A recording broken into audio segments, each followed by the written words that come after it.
Good morning, ಶುಭೋದಯ. ವರಮಹಾಲಕ್ಷ್ಮಿ ಹಬ್ಬದ ಆರ್ಥಿಕ ಶುಭಾಶಯಗಳು.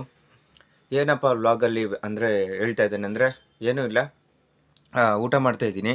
ಜಸ್ಟ್ ಇವಾಗ ವರಮಹಾಲಕ್ಷ್ಮಿ ಹಬ್ಬಕ್ಕೆ ಯಾವ ಥರ ಮಾಡಬೇಕು ಅಂತ ನೀವು ಕನ್ಫ್ಯೂಷನ್ ಆಗಿರ್ತೀರಾ. ಇಲ್ಲದೇ ಇರೋರು ಇಲ್ಲಪ್ಪ ನಮ್ಮ ಮನೇಲಿ ಮಾಡೋಕ್ಕಾಗಲಿಲ್ಲ, ನಮಗಿಲ್ಲ ಅಂತ ತುಂಬ ಜನ ಕೊರಗ್ತಾ ಇರ್ತಾರೆ.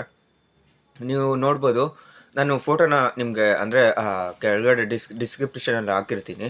ಸೊ ನಿಮ್ಗೆ ಯಾವ ಥರ ರೆಡಿಮೇಡು ಸಿಗುತ್ತೆ. ಇಲ್ಲದೇ ಇರೋರು ಬರೀ ಇಲ್ಲ ಅಂದರೆ ಚಂಬು ಇಟ್ಬಿಟ್ಟು ಲೈಕ್ ಹಂಗೂ ಪೂಜೆ ಮಾಡ್ಬೋದು. ಚಂಬಲ್ಲಿ ನೀರು ಇಟ್ಬಿಟ್ಟು ಹಂಗೆಗೂ ಪೂಜೆ ಮಾಡ್ಬೋದು. ಇಲ್ಲ ಅಂದರೆ ನಿಮ್ಮ ಚೆಂಬು, ತೆಂಗಿನಕಾಯಿ, ಇಲ್ಲಾಂದರೆ ಅದಕ್ಕೆ ಆದರೆ ನೀವು ಕಟ್ಟಿರೋ ಸೀರೆನೂ ಉಡ್ಬೋದು. ಇದ್ದರೆ ಯಾವುದೇ ಒಂಥರ ಸೀರೆನೂ ನೀವು ಉಟ್ಬಿಟ್ಟು ಅಮ್ಮನ ನೀವು ಪೂಜೆ ಮಾಡ್ಬೋದು.